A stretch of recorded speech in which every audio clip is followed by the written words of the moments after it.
Anybody cold? You're cold? It's coming from the vents, so once you're below the vents, you're gonna feel it.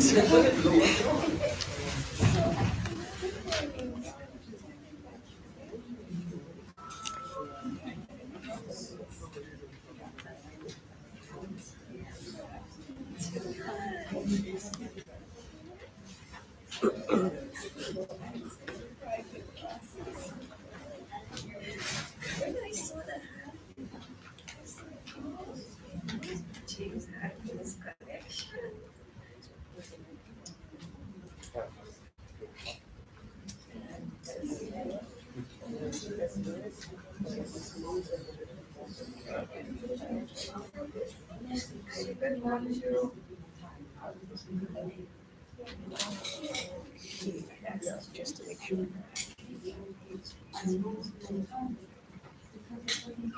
Okay, so good morning, everyone. Hi, morning. Can I get everybody's attention? Good morning. Thank you so much for being here. Just so that we can have the sitting arrangements all settled, we want all students in the front row. We want all guest speakers and teachers or principals in the second row. In the third row, we would like our parents, guardians, and other supporters. To the home. Everybody gets that so far?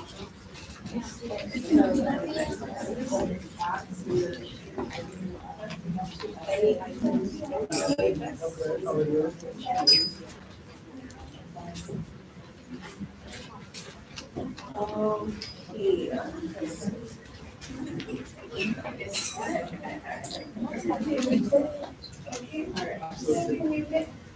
I see a empty chair.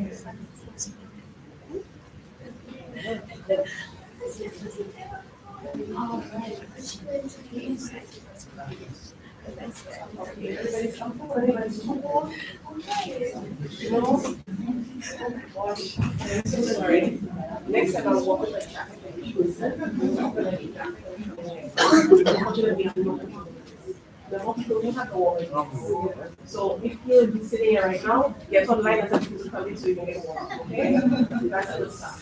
All right. So all students, you have your entries, right? You have them. Yes. Yes. Okay. Excellent. Nobody should have a phone in hand.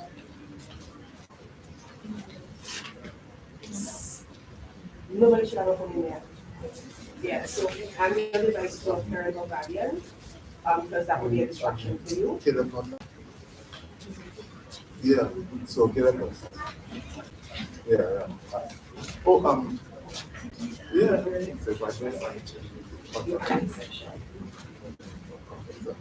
Okay, so we are already live.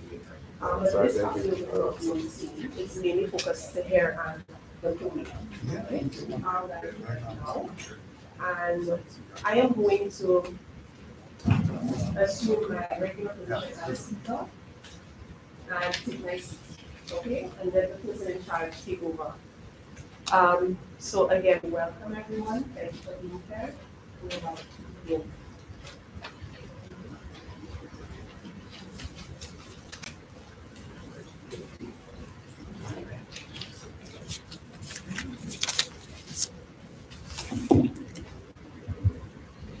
All right, so pleasant good morning to everyone.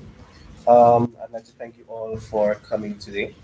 My name is Marvin Grande, and I'll be the master of ceremonies for today. So, a pleasant good morning to those of you, of course, who are here, and those of you who are watching via our YouTube channel, and also the Nobel Laureate Festival Facebook page. So, I will be the master of ceremonies for this morning. So, I'd like to first off begin with a word of prayer. So, if we could all bow our heads.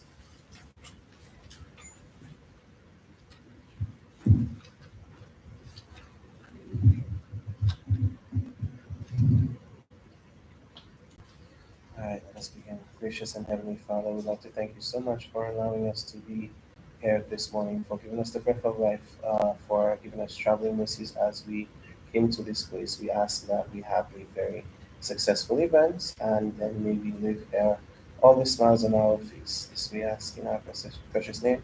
Amen. Amen. Okay, so first things first, I'd like to. All right, so first things first, I would like to thank our sponsors who came on board with us this year. Of course, that would be Calabash TV Studios, the Trophy Center, the Embassy of the Republic of China Taiwan in St. Lucia, Subway, your startup advisor, the Nobel Laureate Festival Committee, and the All St. Lucia alumni. All right, and of course, SLUDTERA is in partnership with Songtree, joins several organizations in celebrating excellence, nurturing our creativity, consolidating our legacy as part of the 2023 St. Lucia Nobel Laureate Festival by hosting the fifth annual St. Lucia Queen's Commonwealth Essay Awards. For those of you who are not aware, the St. Lucia Nobel Laureate Festival is a series of events held in honor of our two Nobel laureates, Sir Arthur Lewis and Sir Derek Walker, while celebrating excellence of our local people. The festival is organized by the Nobel Laureate Committee and powered by the Bank of St. Lucia and other sponsors with support from the other partners. Joining us today is Mrs. Delia Delor of the Nobel Laureate Festival Committee, and I'd like to call upon her to say a few words as we begin. Mrs. Delor.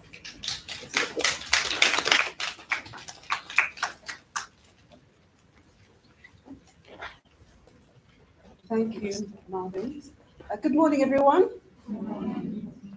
When Michelle Samuel told me about this competition, I followed it from day one. I wanted to see how it was going to develop, and I am so proud to be here today. I watched it online last year, and this year, when Michelle told me that, of course, I'm going to be on island and it's going to be today, I thought I really have to come to say to you students how life is really short, and before you know it, you become like me, older. And I remember when I was 11 years old, I was at Radio St. Lucia, and that is how I started my career, very young. And all things are possible. We have two wonderful Nobel laureates, and I was privileged to know one of them, Sir Derek, quite personally. So it is something when you see someone from St. Lucia just growing up and having such an influence on everything and everyone, not just in St. Lucia, but at home and abroad. And when I started writing, I have to say this because my favorite teacher is right in front of me, who taught me at Castries Comprehensive Secondary School. And I started writing love letters for my colleagues. And I was charging for them because in those days, you had to pay for everything, the pencils, the paper, everything. And my parents used to remind me that, they're paying for everything, so we must learn. So that was one of the ways I started writing. And that writing developed to other things like script writing and producing. And I have been privileged to meet lots of people in the literary field, lots of writers. And I've also had tea with the former Her Royal Highness Queen Elizabeth II. So, and that again was to do with writing. So I'm here just to say I'm just so proud of everyone who, whether they've made a contribution here with the awards, whether you just have a love of writing, whether you are a teacher, a parent, all of you have influence on how our young people develop. So thank you for continuing doing that. I also want to mention, of course, I have to mention that now that we celebrate the fifth annual St. Lucia Queen's Commonwealth Essay Awards as part of the Nobel Laureate Festival for 2023, under the theme Celebrating Excellence, Nurturing Our Creativity, Consolidating Our Legacy.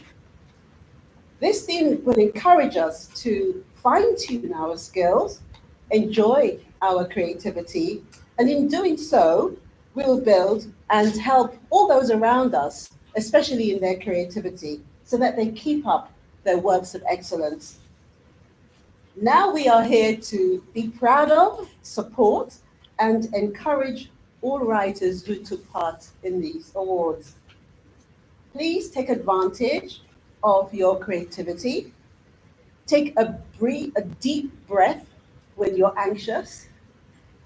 exhale slowly, and give thanks to him who has allowed us to be here today to follow our endeavors. So on behalf of the Nobel Laureate Festival Committee, thank you all for being in this event, and we hope to see you on many more events. Thank you.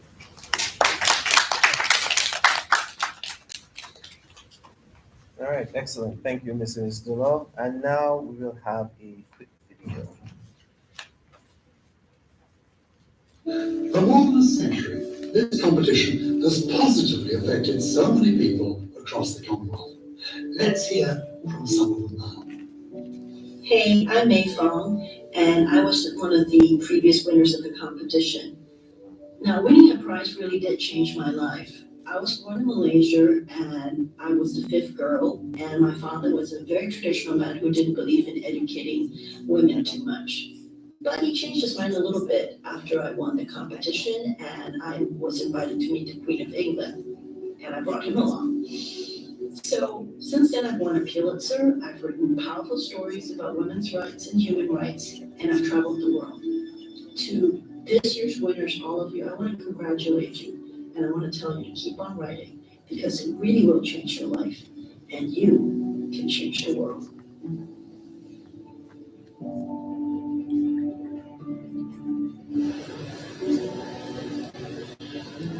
Hello, I'm Iyana from India, and I was the 2017 senior runner-up for the Queen's Commonwealth essay writing competition. This competition changed my life in ways I earlier didn't imagine possible. It renewed my confidence in my work, honed my skills, gave me the experiences of a lifetime, and inspired me to follow my dreams of becoming a writer.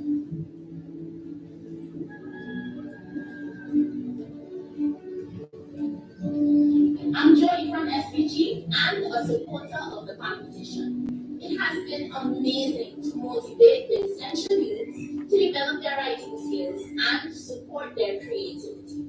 My island's performance has grown from strength to strength to where it's fulfilling to know that one of this year's Gold Finalist awardees is from St. Vincent and the Grenadines. Thank you for allowing talented young people to use literacy as an empowering tool to become global citizens.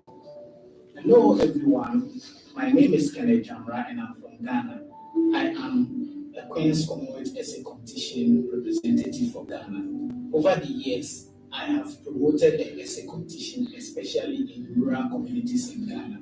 This motivation came from the fact that as an educator, I have realized that many students in rural communities have creative abilities. They have the potential to contribute to our world, but they were not exposed to a wonderful platform or opportunity like the essay competition. Through the essay competition, these young people have been able to express their creativity. They have been able to share some wonderful solutions that we can all incorporate in making our world a better place. So I'd like to ask each of you, what did you enjoy about the writing process? What about writing is how great it is. Like, there's no right or wrong way to do it. And it's just such a great way for anybody to be able to express themselves without having to follow like a format or use a certain style. It's just really free for everybody to be able to write however they want, whatever they want, to express their like personal opinions and feelings on certain topics that they might not be able to express any other way. And that's what I really like about writing. Cassandra, you're absolutely brilliant about your writing. I felt like I already knew you before I even met you. I could hear your voice, your character, it was jumping off the page. It was like I am demanding to be heard. I need to be heard. I could feel the power in your words. They felt so strong and authentic. And that is really, really formidable. And so well done you. You are actually, your piece is really saying what I think is the power of writing. And so well done you. Thank you.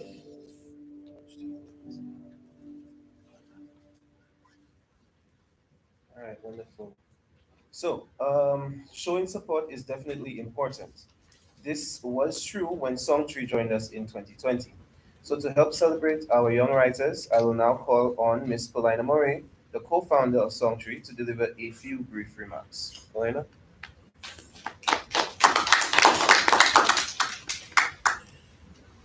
And Mr. Glasgow, please join me as well. Thank you.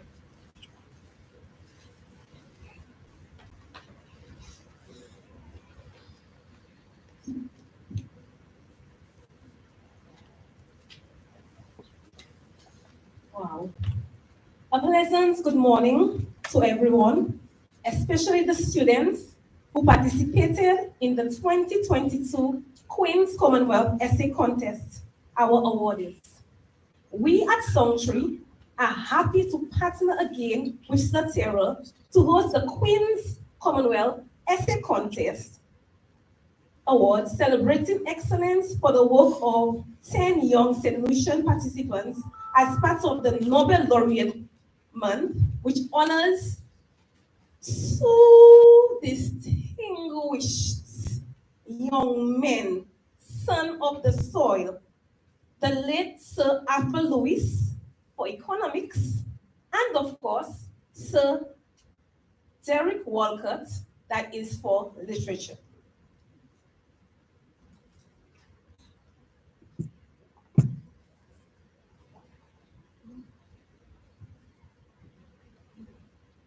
We at Songtree is pleased to be an organization who loves working with young people, helping them have a voice in arts and culture, and championing them to get national and international opportunities for growth and development, and becoming valuable members of society.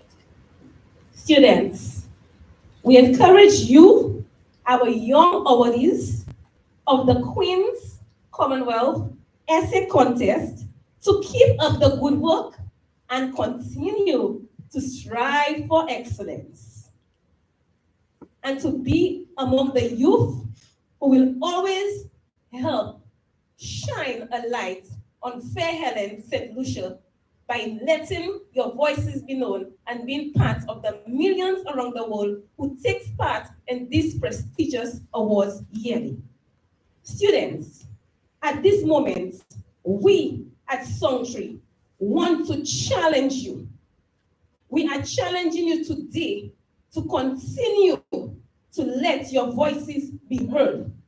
We are challenging you today to continue to strive for excellence.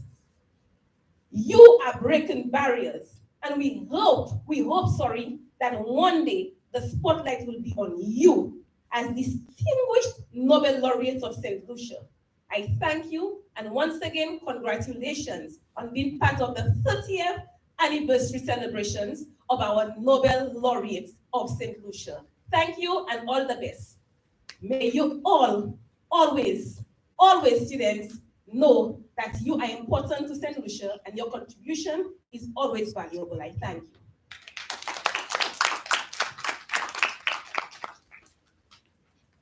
Awesome. Thank you, Iyana. So, the Queen's Commonwealth Essay Competition, or QCEC, is the world's oldest international writing competition for schools and has been delivered by the Royal Commonwealth Society since 1983. In the past decade alone, the competition has engaged over 100,000 young people, over 5,000 schools, and 1,000 volunteer judges. And now I call upon Judge Michelle Samuella to share more details.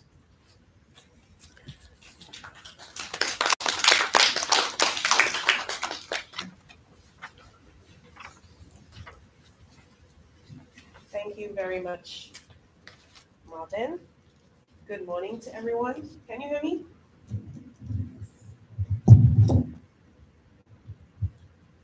Okay. Can everybody hear me? Yes.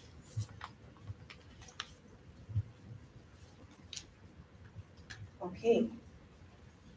So first of all, let me just comment on the fact that we have so many students here this morning. This is an achievement in itself. And I would like you to please give yourselves a round of applause, and I'll explain why shortly. I know you can be better than that. Come on, give yourselves a round of applause, students. All right. So the QCEC, or the Queen's Commonwealth Essay Competition, my apologies, seeks to introduce young people from disadvantaged backgrounds, underrepresented demographics, and remote communities to the idea of writing for fun, developing key literacy skills, and working to increase academic attainment. Each year, young people write on a theme that stems from the Commonwealth, the values, and its principles. Now, last year in 2022, that was only a few weeks ago, by the way, the theme was the Commonwealth, which received a record-breaking 26,300 entries, 10 of which came from these young students seated before me. And I will say this is the largest contingency of St. Lucia's participation to date since 1883. Okay? As a junior judge, yes, I'm actually one of the judges of the competition, for those of you who don't know, so I know what I'm talking about. I was faced with the enormous, and I mean enormous, task of grading students under the age of 14, evaluating their imagination and originality, development of their idea, adherence to the theme, structure, and style. Okay, so I'm going to repeat what I just said there. So this is for your benefit, okay? Imagination and originality, development of your idea, adherence to the theme, structure, and style. This is what we grade you on. So for this year's competition, and I know that you will participate, right? These are the 5 categories on which you are graded, okay? Now, students with less than 24 points receive participation certificates. Students with 24 to 27 points receive bronze certificates. Students with 28 to 30 points receive silver certificates. Students with 31 or 32 points receive gold certificates.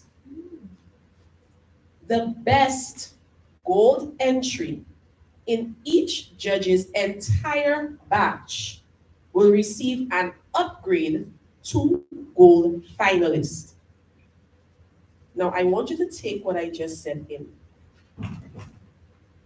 Each judge has approximately 150 entries to grade. Did you hear what I just said? Each judge has approximately 150 entries to grade. So the best of the golds is then upgraded to gold finalist. That is the best of the 150. Do you understand what I'm saying? Now for each judge, when they submit their gold finalist, that one student who's at the top of the batch, and there are hundreds of judges, by the way. So that pool of gold finalists will then be sent to a private judging panel who will then select the 4 best, the top 2 junior and the top 2 senior. And these top 4 students are the ones who earn a trip to Buckingham Palace, well, a trip to England, all expense paid, and stay 1 week at Buckingham Palace. Those 4 students. Let me say, and this is something I didn't get to say last year. That's why I hate COVID, you know. Let me say that for the first time ever in the history of the competition, a St. Lucian student actually got a gold finalist award, which means that student was among the top in the entire Commonwealth of thousands and thousands and thousands of entries. This is an achievement, y'all. I think you'll need another round of applause. This is an achievement.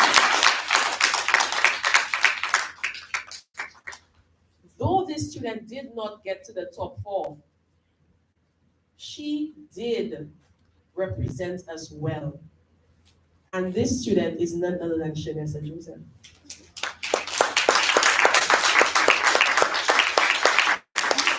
She achieved this for 2020.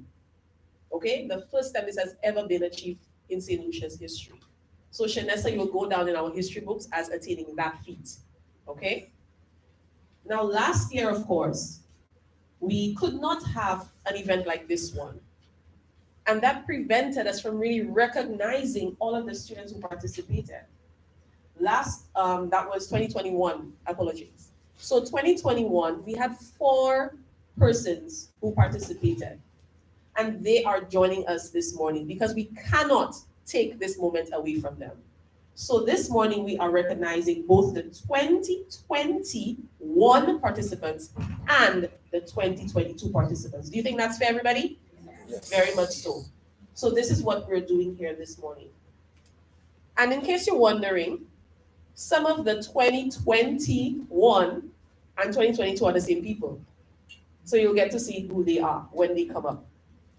So I would like to encourage all of you to keep writing. Pen to paper, fingers to your keys, on your laptop or your tablet, whatever the case is, however you feel the need to express yourself, continue to do it. Nurture that talent that you have. Read books, and not just books at your level. Read books beyond your level. Challenge yourself. Do you remember vocabulary in school? There's a reason why vocabulary is important. It helps you broaden your knowledge of the words that can come out of your mouth. It can put you at a table that you would never expect to be seated at. It can put you where I'm standing right now on any stage in any part of the world if you do it right. So when your parents ask you to go read and study, please go and read and study. I'm speaking to the primary school students, yeah? Because your head has the hardest. Yes, true. Yes. I have children, so I know how they behave. So when your parents say, go read and go study, what do? I didn't hear that. When your parents say, go read and study, what do? Read and study. Just now. I don't. Wait. Okay, let's try that again. When your parents say to go read and study, what do, students? Read and study. We not think class today, so I'll let you pass. All right? But I just want to say congratulations to each and every one of you. You deserve to be recognized, which is why you are here today. Okay? Yes, we have 2 Nobel laureates, and we had 1 in literature. But do you know what the quest is for us? To find the next Nobel laureate in literature, and that could be you. Thank you.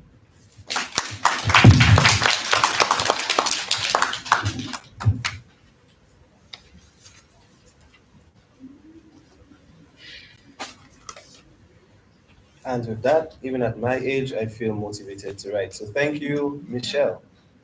All right, so now it's time to hear from our young Commonwealth writers to come up and share with all of us their entries for 2022. We'll have students from the junior category first, and then those from the senior category. So allow me to just provide you with the lineup and the order which you will follow. So first up, we will have Miss Samuella Bertrand from the Balata Primary School, then Miss Merkisha Justin from the Balata Primary School, Makaeda Smith from the Grande Riviere Primary School, and Iyana Paul from the Castries Comprehensive Secondary School. So first up, Samuella.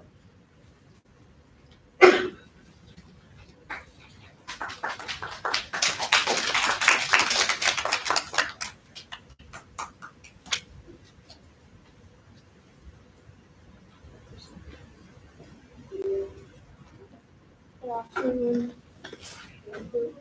Good morning. Good morning. Don't be afraid to speak up.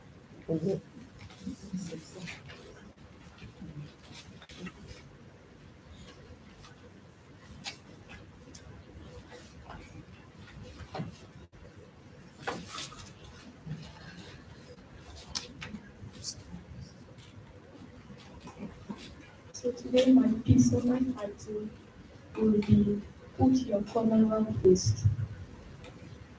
The Commonwealth belongs to us. We should, with courage, loyalty, commitment, dedication, and joy, serve our communities. We need to play an active role in serving our communities, for the future of our Commonwealth depends on the action we take, the youth especially. We can make our contribution by letting our voices be heard against air pollution, water pollution, and land pollution. In our communities, pollution is not good for our health and it causes climate change. I believe that the future of our Commonwealth depends on the actions we take to protect it from harm and the quality of service we the youth offer. We need to put our Commonwealth first, young people. It starts with us. We as the youth need to stop littering our streets, our seas, and the air we breathe. We need to encourage each other, adults as well. To serve our Commonwealth, we need to host cleanup campaigns and other activities to show that we the youth are taking actions for the better Commonwealth. It is important that we the youth say no to violence and crime, for I believe that we are the future of the Commonwealth if we take action now and serve our Commonwealth with joy by asking people to say no to air pollution, water pollution, land pollution, crime and violence, and stay true to our goals. We will be putting our Commonwealth first, and the future will be a better place to be. Hope all young people from every Commonwealth nation get on board as we serve our communities with joy for a better Commonwealth. We can do this, young people. Get on board. I thank you.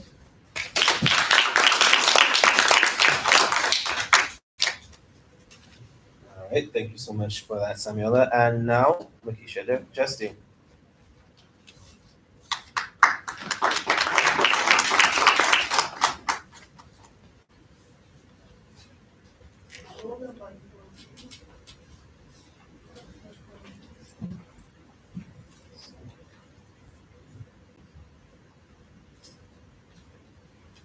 I believe that the Commonwealth I believe that the beauty of our Commonwealth can be preserved if we the youth take action to serve our nations with pride. We can serve our Commonwealth by helping in its growth and development. Growth can take place if we take our schoolwork serious and become positive members of our Commonwealth nations. That will help us to understand the needs of our Commonwealth, because knowledge is power. Development will take place when we, the young people, understand what is needed by our Commonwealth nations and put things in place like clean-up campaigns, motivation speeches, and healthcare plans for a better Commonwealth. When we can do that, our ideas put together will make things be better for our people. We can encourage the people of our Commonwealth communities to practice safety habits like not littering our seas, rivers, lakes, land, and air through protests and campaigns against these unhealthy habits. We can write slogans like those we do in school against bullying. We can host television programs where we, the young, can speak about how unhealthy habits like littering and violence affect the Commonwealth. We can have programs on social media like Facebook and Twitter, asking the people of our Commonwealth nations to help us, the youth, preserve the health and beauty of our Commonwealth communities by taking action to that will prevent further harm to our Commonwealth nations. We can make a great impact when we do that.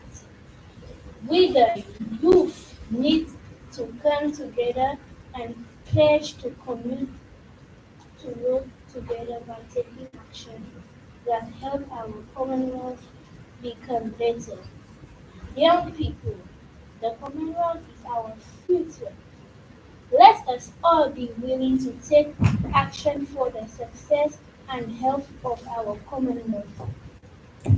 I thank you.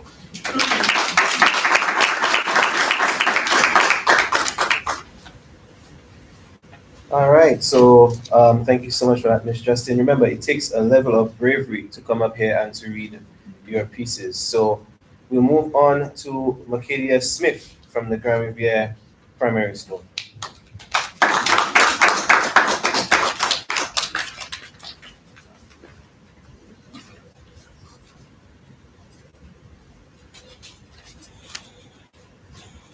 Good morning, everybody. My name is Makaeda Smith, and I am a grade 5 student of the Grande Primary School. The title of my piece is How my grandmother's inspiration. Good night, my lovely grandchildren. Tonight, the story is about how I was inspired by my grandmother. My grandmother was always telling me stories about how she became a doctor. She told me that she always believed in herself. My grandmother was a doctor, actually a surgeon. She would do long surgeries that would start in the afternoon and end in the night. Even though she was very busy, she still made time to tell me short stories that would inspire me to never give up. This has inspired me to help people and encourage them to stay strong. Her inspiration inspired me to become a motivational speaker, touching people's lives across the world. She always told me that the secret to success is courage, hard work, discipline, passion, purpose, determination, enthusiasm, and belief in myself. My grandmother often said, hard work will take you beyond the stars if you are disciplined and hungry for knowledge, and apply yourself with diligence. She never gave up on her patients unless she could do nothing more for them. My grandmother suffered from colon cancer, and her husband died shortly after that. Her life went downhill, but she never gave up. She would cry for days and didn't get much sleep. Her cancer got worse and worse. One day, when she was working on a patient, she died. Everyone was sad because she was the best surgeon they ever had, and she cared for everyone at the hospital and where she lived. I hope she likes her new home, heaven. If you are down, remember that you have to stay strong and believe in yourself no matter what. Good night, my little ones. Sweet dreams. I thank you.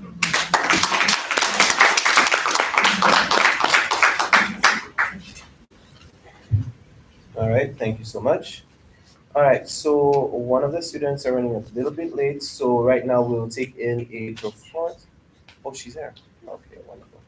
Apologies. So we're gonna have a piece read from Iyana Paul. Yeah. Okay, Iyana Paul. Sorry, from the Leon Hess Secondary School. Yep.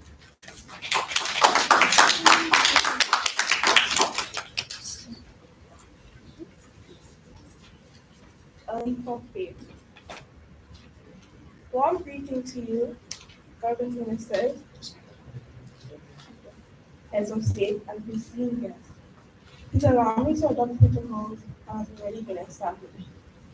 The Commonwealth heads of government meeting is always a place I love to be to discuss and give my views on various issues of concern in our Commonwealth, and today is no exception. While it, while it is an honor to be with you on behalf of my family,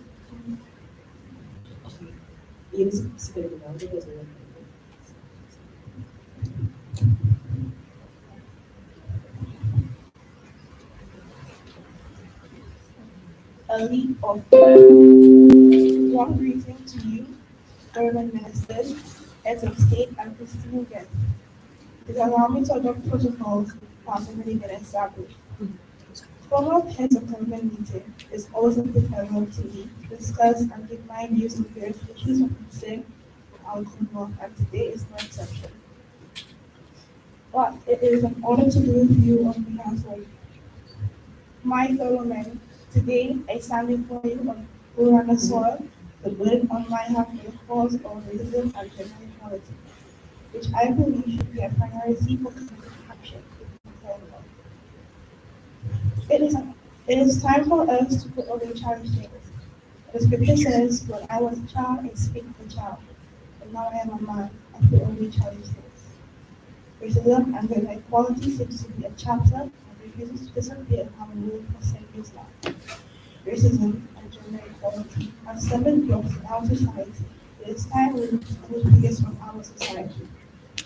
We, as a Commonwealth nation, need to take action now.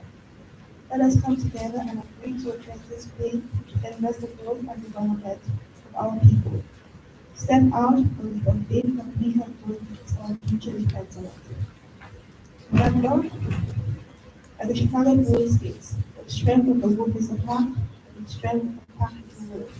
We are 54 Commonwealth nations strong. We can do this. Let's do this together. Let's try to eradicate racism and gender equality from our Commonwealth. Let's divide people so we can grow. Why should black men who work hard to provide for their families be afraid to leave their homes? Why should we have to protest for our rights when the free voting states that all men have to live equal? Justice and liberty for all. Why is it that women are not getting the recognition and praise they deserve? Let's take Kamala Harris for example. A woman who fought hard for her country and is now the most powerful woman in the United States of America. She sits as the first female black president of the United States and the first African Asian American in history. I believe that we will want to unite our fellow men.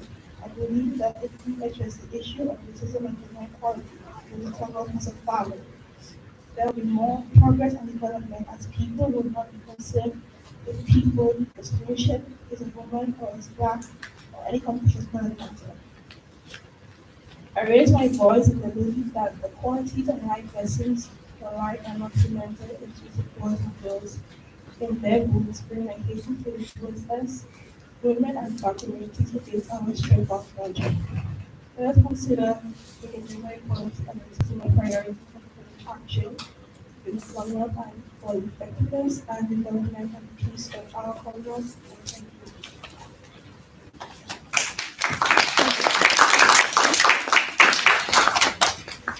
All right, awesome.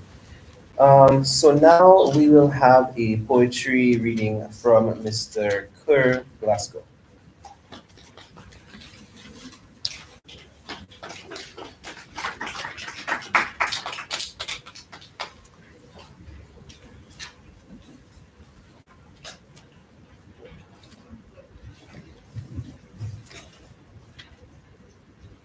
The poem I'm about to do is entitled Underestimated. What I see is not the sea, but the seat in the sky, so high that it elevates me to new heights.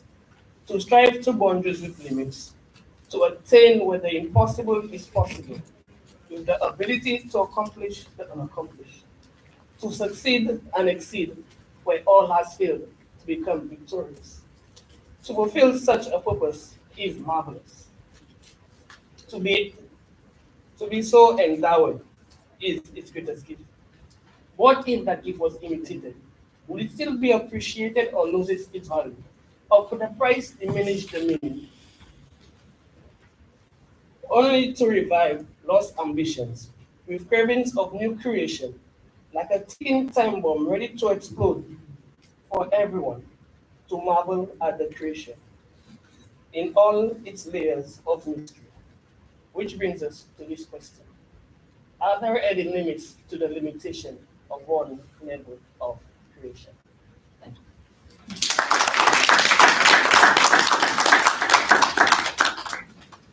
Thank you so much for that piece, Mr. Glasgow.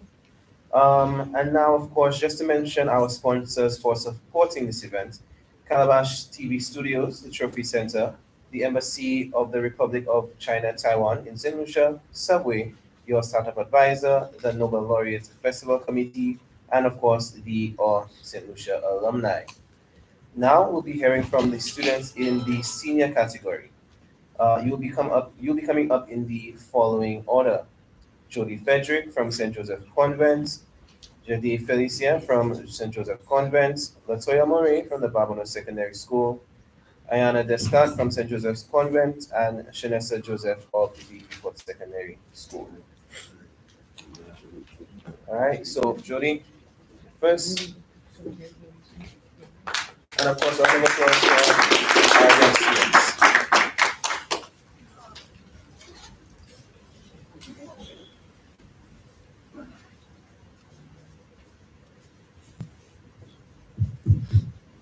One, two, 1, 2.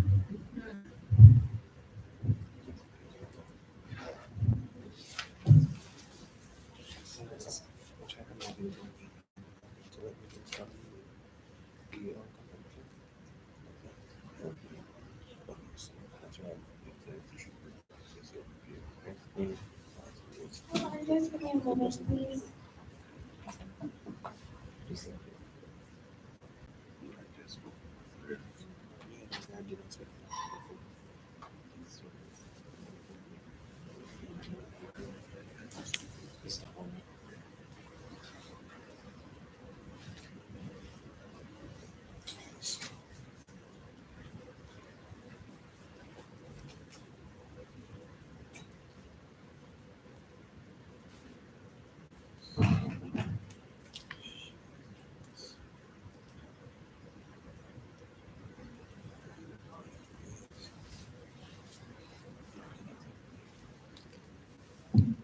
My name is Jody Frederick. I'm a Form 3 student of the St. Joseph's Convent, and the title of my piece is Le Neuf Latte. As a young girl growing up, I enjoyed playing outside in the yard with my siblings and cousins. We would run around tirelessly until we could no longer breathe. My grandmother would chase our first, saying repetitively, Tiboy, assis là, ek parlez in Creole, translated, children, sit down and do not get up. A familiar chorus, which was annoying at the time, but beautiful because it was synonymous with the fun we were having. Passers-by and people of our flamboyant and blissful village in Ancillary would call us hooligans. I would counter that comment by saying, we are just children having the time of our lives. We'd run to the rivers, play demi segments, music indigenous to our island St. Lucia, while we ate fresh bakes and drank kohoti. Now, I look out of my window as I watch the empty streets, void of any color, culture, or life. Yearning to run outside as I once did, my grandmother would now mouth to me, my child, don't walk past security. Translated, outside is not safe. It no longer sounds beautiful. My once vibrant island home is slowly being stripped away from me. No longer do I have the privilege that I once had to enjoy life in my once culture-filled island. I have already lost 2 cousins to the brutalities of this world. Our Prime Minister keeps saying everything is under control. If it is under control, why hasn't my grandma allowed me to leave my house in weeks? Why is my grandmother's doorway surrounded by well-built men with high-powered weapons? Tell me, why do I have to practice emergency evacuations every day? It is not under control. It has been 137 days since I left my village. The crime rate has increased by 84%. Ancillary, the village of stingrays, no longer harbors rays. Ancillary, which was said to be the liveliest village in the world, is now dead. Ancillary holds no meaning anymore. It lays lifeless. I cannot and I refuse to let my village go so easily. I refuse to let other lands feel the wrath of violence that we have felt. 15 shots just outside of Ancillary, 7 dead. The second teen boy for the week commits suicide. As I stare at the television, I try to think of how I could help claim my land again. My grandmother reminds me, I am only 16, and there is not much a 16-year-old can do in this world. She sings to me, these are real guns and weapons we are now dealing with, not toys. My child, it is not safe. I reflect on what we have suffered in the past as a nation. I was just 8 years old. People lost their jobs, family, and homes due to a deadly virus, Babonneau, a virus that was an effect of climate change. This climate change was caused by the constant burning of trees to make charcoal and the use of aerosols, among other things. To combat and reduce these effects, strategies such as reducing the use of plastics, replacing fossil fuels with sustainable and renewable energy, using natural products, growing our own food, have been implemented. In addition, initiatives such as walking instead of driving and the innovation of electric cars have provided some form of relief. However, our people are still suffering from the consequences of climate change. The disease is still lingering in our society. Implementation of projects to curb deforestation, such as tree planting, school students can be implemented. These projects can then be implemented throughout the Commonwealth. Although we survived the deadly virus, violence continues to plague our society. It started with a few thefts, then the young men, even women, gravitated towards the money-making gangs. It's now like an addiction and seems impossible to get out. Wars are ongoing and it is not unique to our island. I hear the cries of our sister islands also. I desperately want to run outside, fall on my knees, and beg my people and the people of the other nations to stop. This lifestyle should not be endured. My letters to the Prime Minister seem to go unanswered. I am not allowed to go out, and my grandmother insists that I remain indoors. I only see what my windows would allow me to see, except when I sneak outside in the hope that I do not become a victim of the gang wars. It is so much worse than what I anticipate. The streets swarm with parents and children. They look as if they have not eaten since the wars began. My heart drops to my feet as I dig in my bag to give as many of them the half-spoiled fruits I was able to spare. Initially, I was oblivious to the current situation in my land. When I leave home, oh, yes. When I leave home, I often must run back in fear. My grandmother startles me as she sits stiffly waiting for me. My child, upakatsan deo pa securis, she would say. Mom, outside there's worse than I thought. And we must do something. We cannot let this spread to our sister lands. Her response is always, my child, what can we do? We hold no power. You know it is only the Prime Minister who can change what is going on. The Commonwealth is falling apart. I try to do my part by feeding the poor and needy, but more needs to be done. Poverty and unemployment have caused the gangs to increase, which contributes to the constant violence. I try to contribute to reducing poverty by distributing the clothes that I no longer use to those in need. With the help of the more fortunate community members, we can seek sponsorship from the businesses and supermarkets to provide fruit baskets and non-perishable items which can be distributed around the community.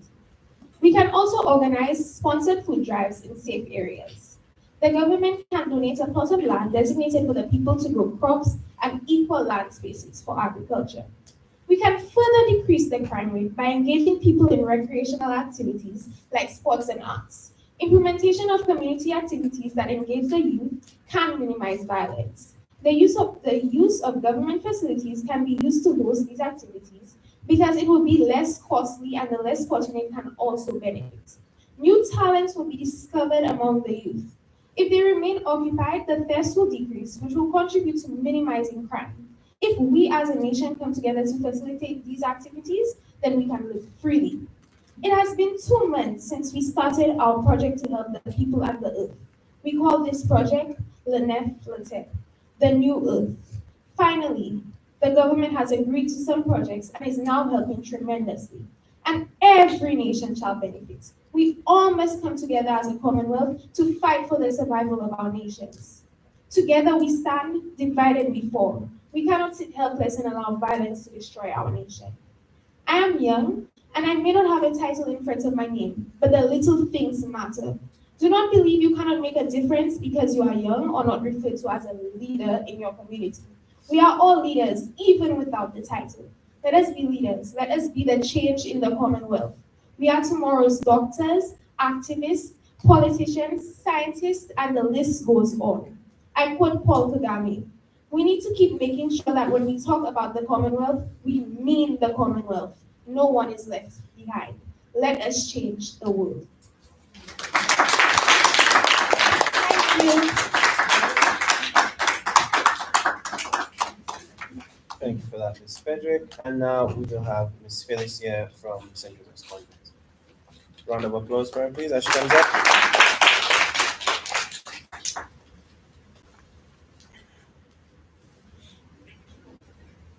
Hi. Hi. Can everyone hear me?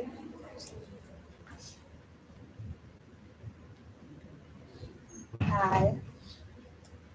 My name is Jada Felician, and I'm going to be reading my essay.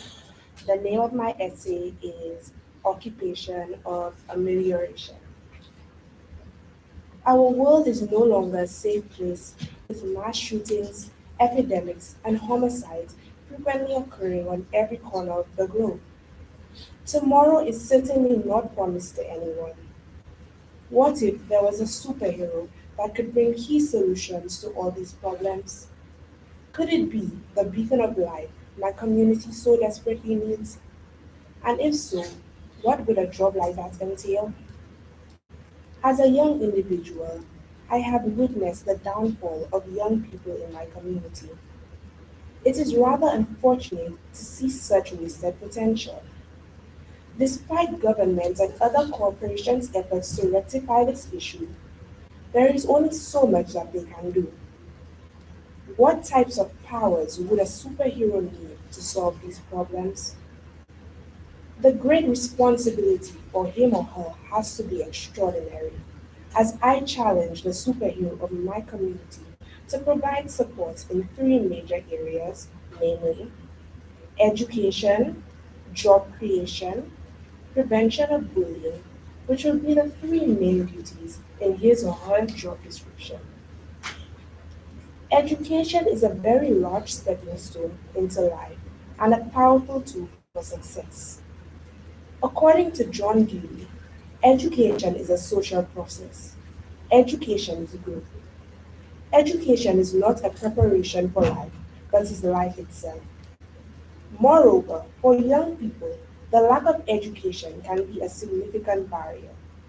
A study done by the National Center for Education Statistics proved that young people who completed their high school education had a 68% employment rate, compared to a 57% employment rate for those who did not. This study shows that people with higher educational attainment have a greater chance at employment. My community superhero would be able to solve this problem by equipping young people with the requisite skill set needed to succeed at their education. Education in this sense does not only include academic subjects, it must also embrace technical vocational areas or practical skill areas and life skills such as conflict resolution, communication skills, interpersonal skills, and adapting to the world of work.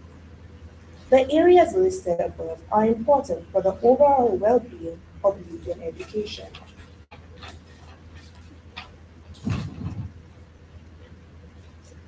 The superhero would need to have the skills to motivate, encourage, and inspire the youth to embrace these educational initiatives. The employment rate has rapidly declined, and this has had a massive impact on our young people. Countless promises have been made by the government to fix this issue, but unfortunately, their attempts have not been effective nor sustainable. It is a well-known fact that adolescents struggle to find jobs in any capacity.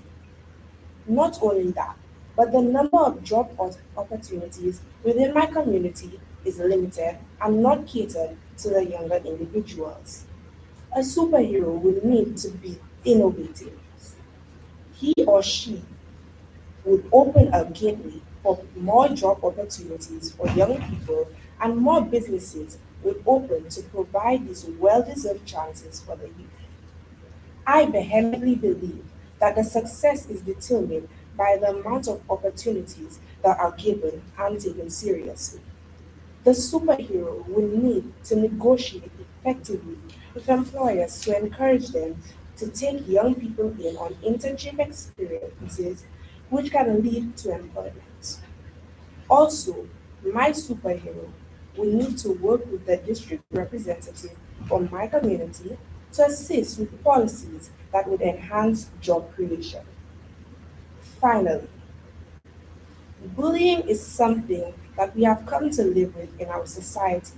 But why should something like this, that is preventable, lead to the detriment of a young person's life? It could be very damaging if it is done to a great extent and the effects are not taken seriously.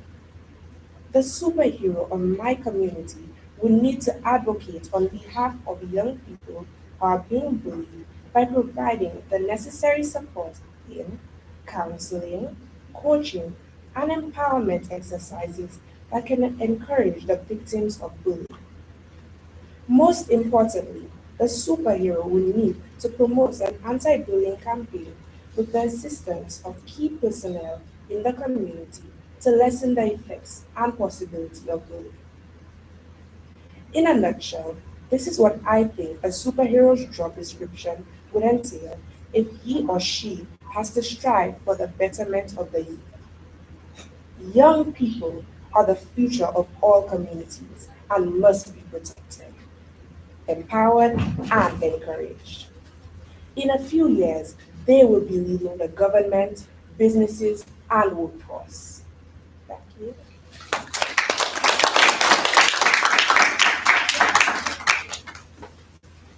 Thank you so much. And now, Miss Latoya Mori from the Babonneau Secondary School. Round of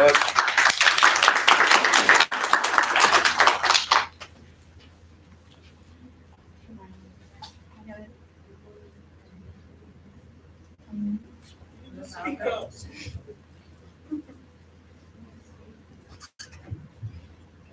Can you hear me now? Okay. Good morning. My name is Latoya Mary. The title of my entry is Be the Change. Don't sit around and complain about things. Do something. Are the words of inspiration from the lips of a mother to her daughter, which drove her, the first Black and Indian American woman to represent California in the United Senate States, who spent her life fighting injustice to one of the highest roles of leadership in the world today. Kamala Harris was born on the 30th of October 1964, Oklahoma, California. She is the 49th Vice President of the United States of America, 2021, in the Democratic administration of President Joe Biden. She is the first woman of African American descent to hold the post. Wow. She has created history. She's the most powerful woman in the US who always remembers her roots. Vice President of the United States of America, Kamala Harris, is an inspiration to the little girls and women. Her journey reflects on what it takes to be the change that the world needed. She believes in the principle of it takes a village, be the change. Don't forget your roots. Be driven by purpose and true leadership. Yes, qualities that will make one a very grounded and well-rounded individual. She is driven by purpose. She's an example of what is needed for a better society. She is my inspiration and an inspiration to the world. Her light shines bright as an individual in our society. Harris worked as a deputy district attorney in 1990 and 1998 in Oakland. earning a reputation of toughness during cases of gang violence, drug trafficking, and sexual abuse. She rose through her ranks, becoming district attorney in 2004. In 2010, she was elected Attorney General of California, winning by a margin of less than 1%, becoming the first female and first woman to hold the post.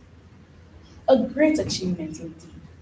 After taking office the following year, she demonstrated political independence, rejecting pressure from the administration of President Barack Obama.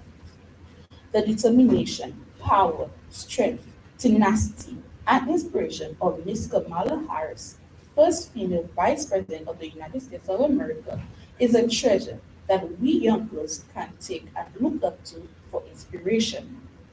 To achieve anything we put our minds to. Her achievements, especially being the first Vice President of the United Her achievements, especially being Vice President of the United States of America, has not just been an incredible inspiration, but an inspiration of the results of places we will go if we take action and grab every opportunity that arises to reach our ideals. I believe that it is a compulsion to have inspirational leaders to help groom our men and women today, especially our young men and women, the future of tomorrow. I believe that if our young women and girls reflect on Kamala's life, they too will be an inspiration to many women and girls of our world today. Kamala was an inspiration to me and my family for being the first Black Indian American woman to hold the post. And I would like to say to all girls, be the light and don't change your rules. I thank you.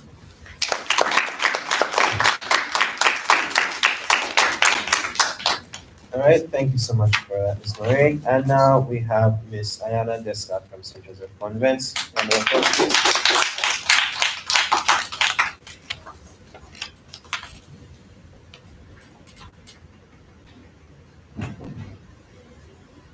Good morning, everyone. I am Iyana Descat, and I'm a former student of the St. Joseph's Convent. My piece is entitled Reflections on Mahatma Gandhi as an Inspirational Leader. Genuine heroes seek to help others, not to serve others as a means of acquiring personal wealth. True heroes want to save and improve people's lives. According to the Oxford Dictionary, a hero is a person who is admired or idealized for their courage, outstanding achievements, or noble qualities. In the case of Mahatma Gandhi, one can consider him to be a genuine selfless hero in India's history. In order to consider Gandhi a hero, one must focus on the 20th century era, which brought about many changes in the world social, political, economic, etc. These changes came about as a result of great leaders who served their country during this period. Mahatma Gandhi stands out as one of these inspirational leaders who changed the course of history.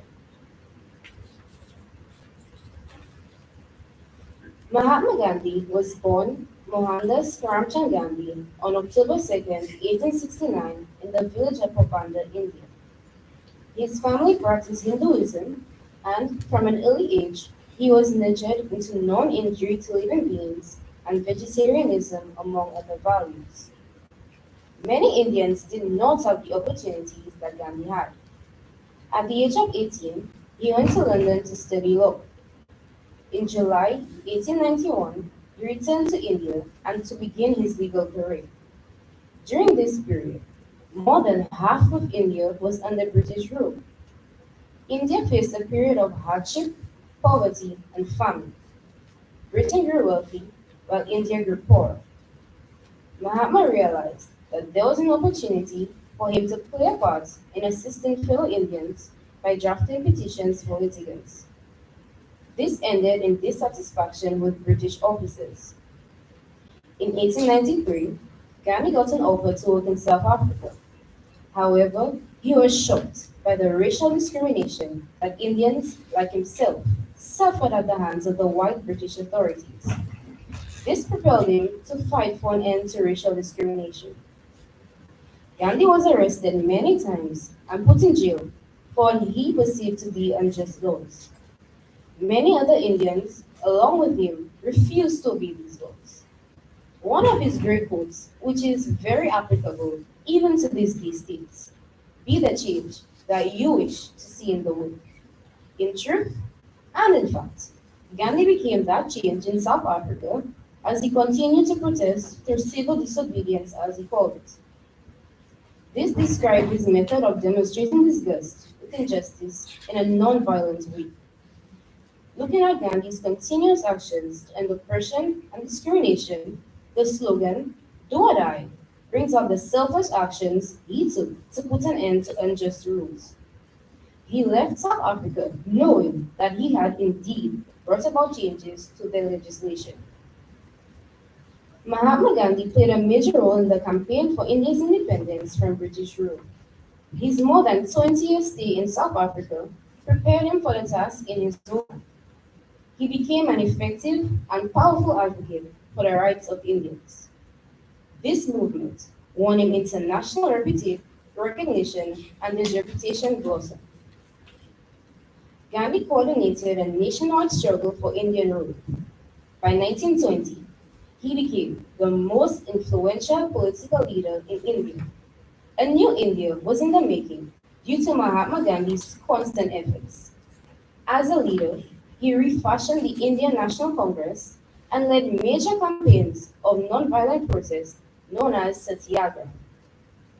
One of the major campaigns for which he was best known was the Salt March in 1930, protesting the monopoly of the British government. This protest was one of Gandhi's most spectacular, in which many Indians participated. The effect was felt throughout the country and marked a major social and political transformation in India. This emphasized his quote, "Be the change you want to see in the world." He was indeed a catalyst for change in Indian history. Mahatma Gandhi's trademark, as seen in many photos, was the short dhoti woven with handspun. He led a simple life. He wore this to identify with the poor people of India with whom he frequently marched. The famous Salt March of the 1930s is a testament to this, as Mahatma Gandhi, along with his band of followers, staged that march, which lasted 24 days. That was one way in which Gandhi placed the power in the hands of the people. The Indians realized that they could make their own salt instead of buying salt from the British, who were in control of their country. One could see that Gandhi was a troublemaker, and as a result, he was arrested and jailed. Although Gandhi was in jail, his influence on the people made them realize that they had the power to take control of the government's stockholders, which they did in a non-violent protest. With this protest, and many more, Gandhi gained international attention, which placed pressure on the British to consider allowing the Indians to rule their country.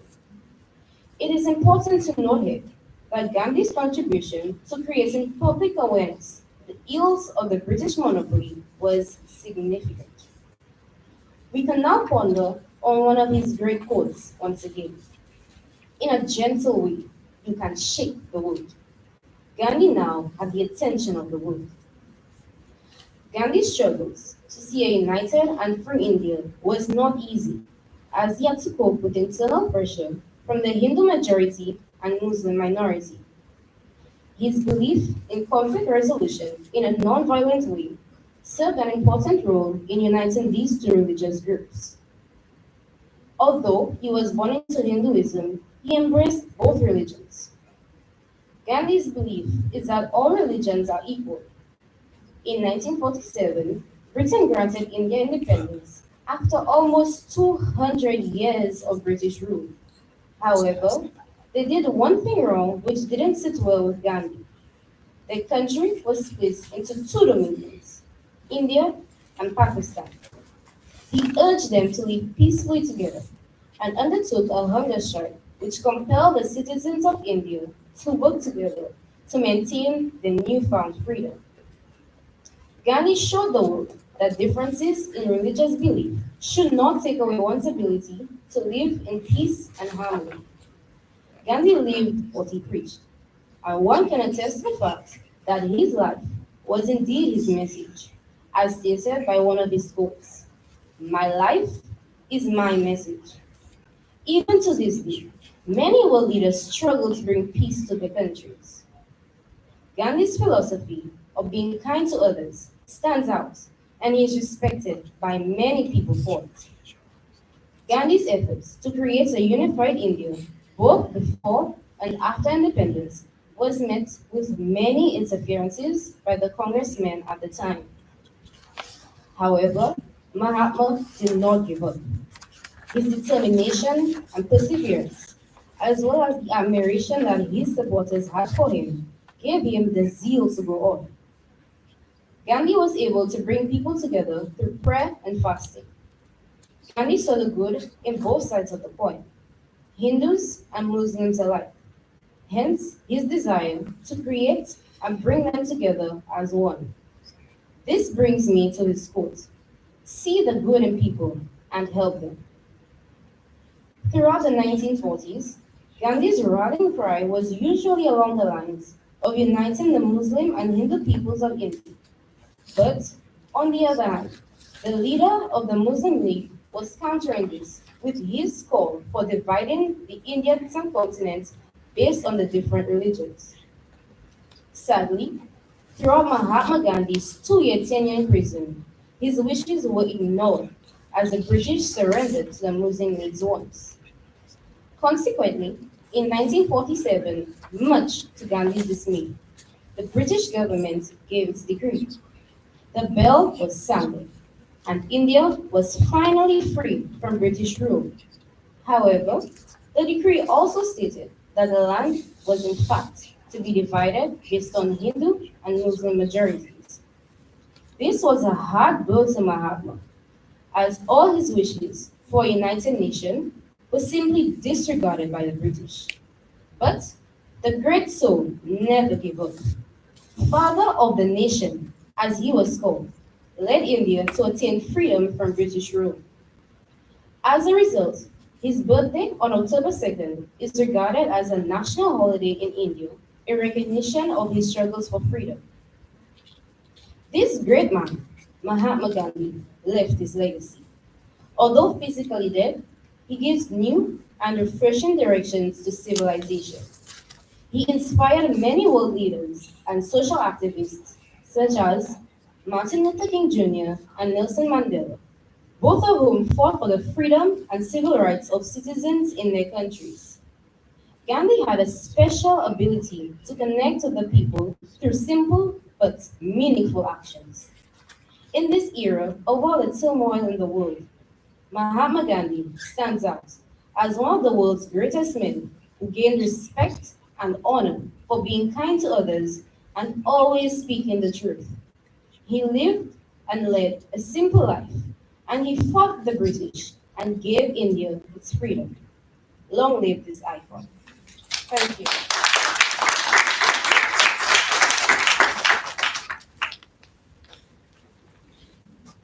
All right, excellent. Thank you so much. And now we have Miss Shernessa Joseph from the Vieux Secondary School A-Level Department. Round of applause for her, please.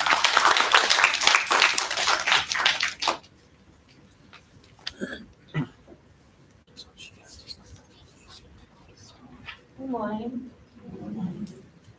My name is Shernessa Joseph, and I'm a year 1 student at the Vieux Secondary School A-Level Department. My piece is entitled Commitment, Passion, Togetherness. Commitment, passion, togetherness. To many, these words have different meanings, but to all, these words are powerful. The Commonwealth has been committed to promoting togetherness among our peoples for years, and our leaders have trod forward with a mighty passion. We have witnessed many notable figures walk the earth, all who chased a goal that they had a burning passion for. Nelson Mandela and Martin Luther King Jr. fought for freedom and equal rights for Black people. William Shakespeare, a playwright and poet, is widely regarded today as the greatest English writer. What about my country's very own Nobel laureate, Derek Walker, who committed his time and energy to literature and creating legendary plays and stories that are still read and reenacted today? Every figure mentioned above had a purpose during their time in this life. But what about me, you may ask? What am I committed to? What am I passionate about? Well, in all honesty, I'm committed to myself. I'm passionate about my dreams, my aspirations, and my goals. Growing up, I was told that I can be anything I want to, even if it was a fairy. And I will admit, for a long time, I did want to be a fairy. Waltzing around with my magic wand and granting people's wishes seemed like the perfect life to me. Maybe if it was so simple, I'd grant the wish of reversing climate change, of finally having world peace. But as that little girl grew up and lived through this world, her dreams became less superficial, but just as magical. I remember when I just started secondary school, our teachers would ask, what would we like to be when we grow up? What are our hopes and dreams for the future? An author is what I enthusiastically responded every time. I loved to write about any and everything, so much so that I wanted to make a career out of it. And while obviously it is still something I hold near and dear to my heart, my vision changed. So instead, I started responding that I want to be an entrepreneur. While I'm proud to say that I'm living that dream, something in me still tells me that this isn't my true calling. See, as life goes on, the things you have a passion for and the things that bring people together change, but you will always have a fire eternally burning inside of you. With that being said, what is my true calling? What is that one thing I'll forever be committed to? That one thing that keeps my flame alive? I don't think I found it just yet, but I do know that whatever I do, I want to make a change for my peers, my family, my country, and really the Commonwealth. Because an accomplishment of mine is not solely mine, but of those who supported and encouraged me. Yes, it is impossible to know the entire Commonwealth personally, but I feel their love and support every day. Pause and take a look at our world leaders. Every day, they work tirelessly, performing their duties, taking risks, inspiring and guiding others to give little old me the chance to live the best life that I can. It is only fair that I put my time and effort into something that repays them and further contribute to the things that they have done for the betterment of myself and all Commonwealth citizens. I want to be remembered.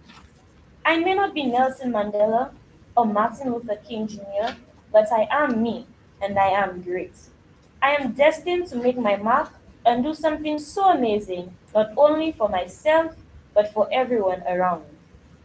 I want to inspire, just as Derek Walcott inspired young writers. I want people my age across the Commonwealth to know that even in a sea of millions of people, they are still gifted and unique. They can use their God-given talents to motivate, encourage, and help those around them. Simply as an individual, they can change lives, even if it's just one. I know I haven't acquired these goals quite yet. I haven't left my indelible mark in the world, nor have I made the change that I'd like to see. But every day is a new God-given day to bless the Commonwealth in some way. Concluding, all this is to say that when I say I'm committed to myself, I guess I really mean that I'm committed to the Commonwealth. Thank you.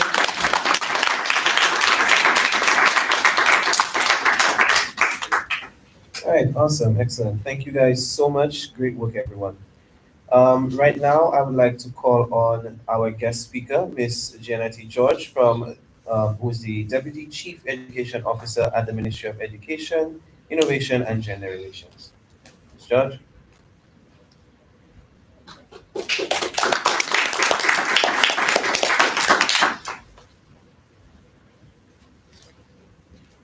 Thank you, Mr. Grant.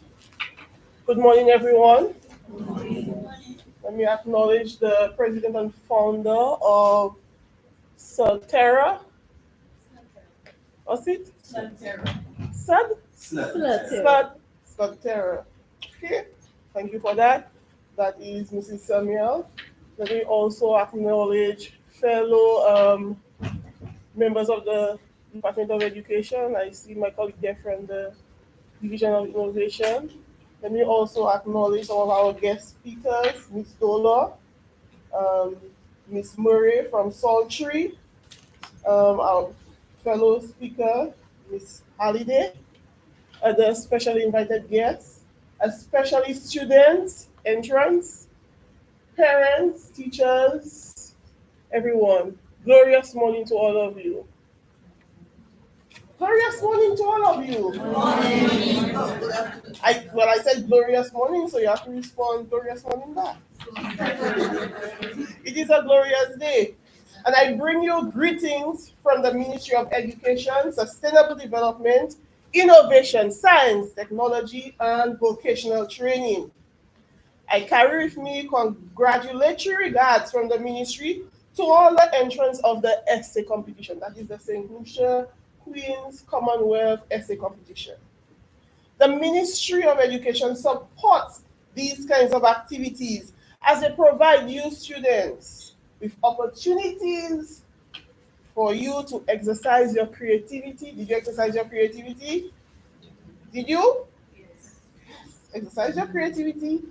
Develop your mastery of your literacy and writing skills. And you have already demonstrated you have mastery because we listened to your pieces this morning and they were all fantastic.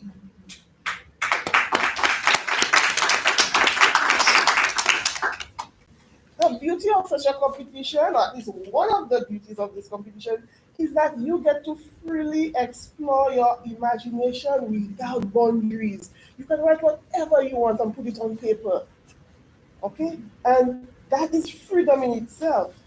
Additionally, it is these kinds of activities that provide engaging opportunities that are enjoyable. You see, learning should be fun.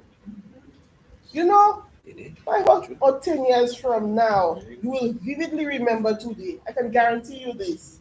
In 5 years, 10 years, 15 years, maybe even 50 years from now, you will remember today. Isn't that true, Mr. Scott? Yes, won't you remember today? Really? You plan on forgetting today? I don't think so. I think you will remember. You will remember being here, being acknowledged, being recognized. You'll remember, for those of you receiving awards, you remember this, and you remember interacting with people. You remember me asking you this and putting you on the spot and saying, who's this lady and why is she doing this to me? You remember this. Now, maybe while you sit in your classrooms, you know, maybe doing English language or some other subjects, those memories might fade, but these kinds of opportunities, they don't. And so we at the ministry, we appreciate the value of these kinds of experiences. We encourage it because these are learning experiences that occurs outside the walls of the classroom. This is an extension of your learning experience of school. And we know that they are memorable and meaningful. Therefore, the Ministry of Education endorses and fully supports this activity. We'd like to acknowledge the enormous efforts and dedication of Mrs. Lucia Samuel, founder and president, to award recipients of the top awards of the St. Lucia Queen's Commonwealth Essay Competition.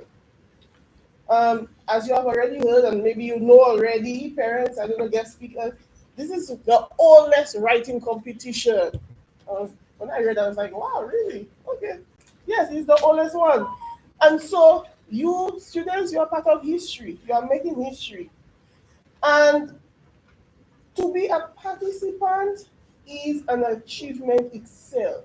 So whether you receive an award or not, the fact that you participated is an achievement.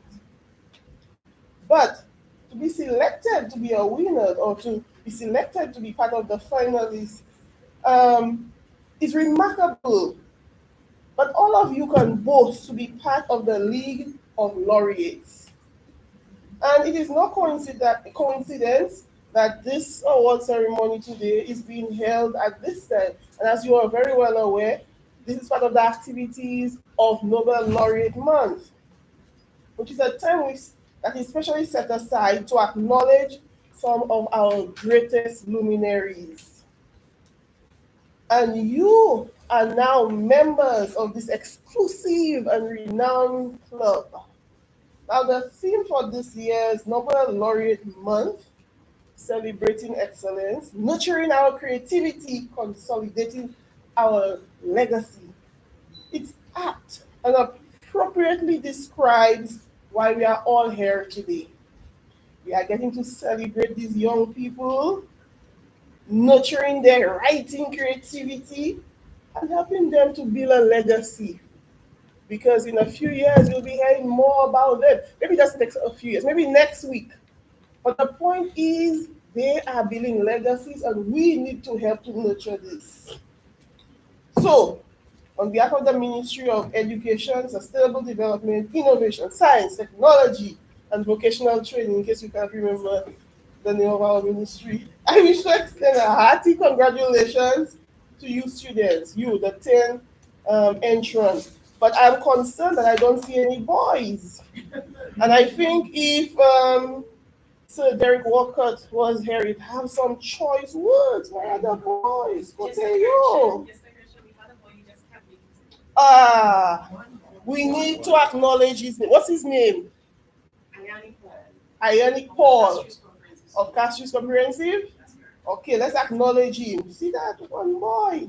What's happening with our boys? We are concerned about our boys. And so I congratulate you again and also say a special thanks to SLUDTERA. Thank you. You have to become part of the everyday language. You know, we have to try to work together closer again to increase participation in the schools, you know? So we need to have some kind of collaboration. And so we want to thank you for your continued commitment and your efforts in ensuring that every year you recognize the participants, okay? And I also like to take this opportunity to encourage everyone to participate in all the activities that are scheduled for this month as we celebrate our Nobel Laureate Month. Okay, I'm sure you can get more information from Ms. Dola. It's on the website. It's online. There is also a video competition where we are featuring some of our Nobel laureates and also Dame Paulette Louise. So find out from your school about this video competition. There are amazing prizes. And so join me as we celebrate Nobel Laureate Month, as we all join in celebrating excellence, nurturing our creativity, consolidating our legacy. I thank you.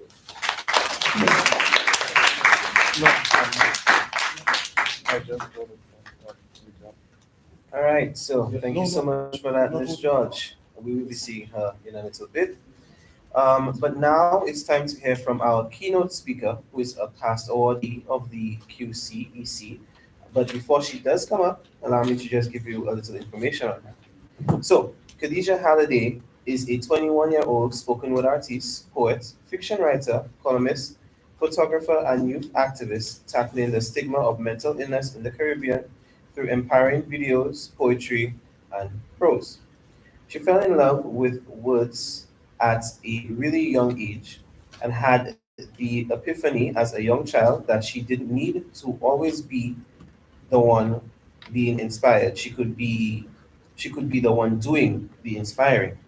She is currently a second-year student at the Oberlin College in Ohio, where she is pursuing a double major in psychology and creative writing. A former student at the Sir Arthur Lewis Community College and St. Joseph Convent, Khadija earned Gold Award in both the 2019 and 2018 Queen's Commonwealth Essay Competition. Her Gold Award winning poem from the 2018 competition was published in the Canvas Literary Journal, a leading New York-based youth literary publication. Khadija is also an alumnus of the highly selective Keon Review Young Writers Residential Workshop in Ohio, the United States, which she attended in the summer of 2019. In addition, Khadija penned her own column, Ash Speaks, in the now defunct bi-monthly SLU magazine. She's also in numerous publications, including The Road to a Safer Future, which is poetry, Canvas Literary Journal, 2020.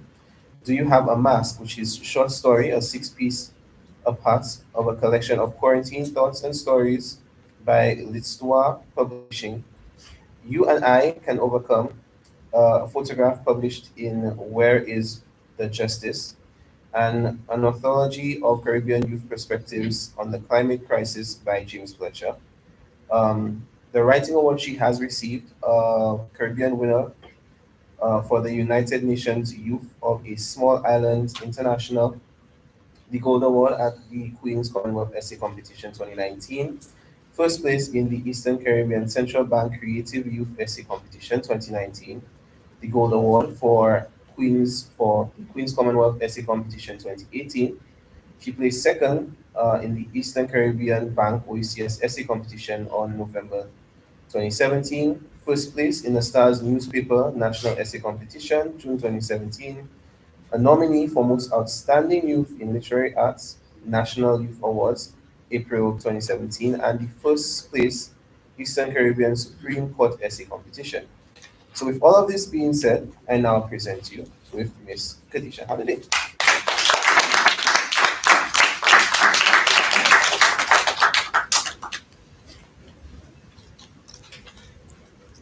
Morning.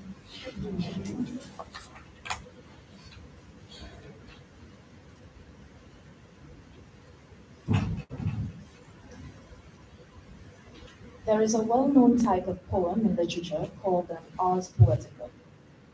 ARSPOETICA.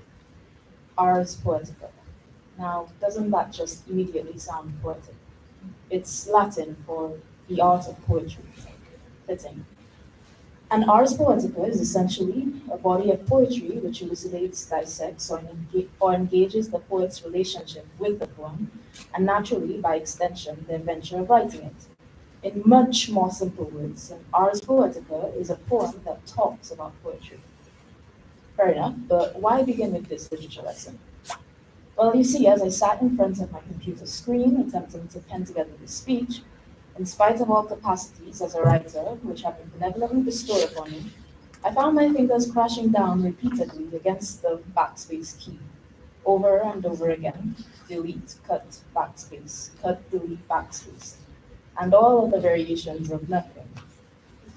I had intended for each line to be rife with formality and directness and direction and motivation and more or less a simple sense of speechness.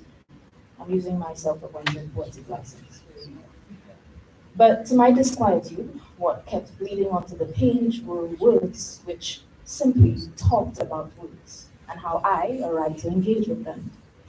In this manner, the speech morphed into its own hybridized ars poetica of sorts, which at first I contested before realizing it as tidily apt for an address to young writers. As an ars poetica says something of interest about poetry, I hope my words today will equally say something of interest about words and, more importantly, the writer's value of them. And so, to finish off the beginning anecdote, still at the computer screen in front of the battered keyboard, with the now heavily dented backspace key, I accepted that I am never going to be the type of person that doesn't read poetry. And so I let myself be. Here is my art poetic result. When people ask me about my writing journey, almost on autopilot, I recount the following. Via my own personal experiences, it became overt to me that words harbor infinite power. My notebooks, embroidered with threads of words painstakingly stitched together, are like treasures to me in light of my knowledge of the miraculous medicinal properties of words. Or a quirkier alternative response, most frankly, I began to collect words as a sticky-handed kid. I was always scanning, searching, sacrificing sleep in order to scavenge for additions to my word collection. Enigmatic, punctilious, endemic, surreptitious, indubitable, esoteric. I mean, my friends with good enough reason tended to back away from me when I started talking about the deliciousness of a new addition to my vocabulary. My novelettes, my unfinished chapters, my short stories, my pieces of pending poems, these projects all became the glowing results of my lifetime collection of words. Or here's another personal favorite go-to response. This one simple but poignant. My love affair with words began at a really early age. This was part of my bio. My childhood was spent going to school for 8 hours and then coming home to read for another 8. After devouring book after book, I had the epiphany that I didn't need to always be the one being inspired. I could be the one doing the inspiring. Now, do understand that these are all beautiful reflections on my creative writing journey, on my relationship with words, on my beginning engagement with literature. But what these responses I now realize never include are the number of times I've completely sworn off all writing. The moments I've frustratedly stared at a blank screen for hours and hours, downing questionable amounts of caffeine shots to no avail. The moments I've angrily ripped out journal pages of doodles rather than journal pages of limericks and villanelles and sonnets.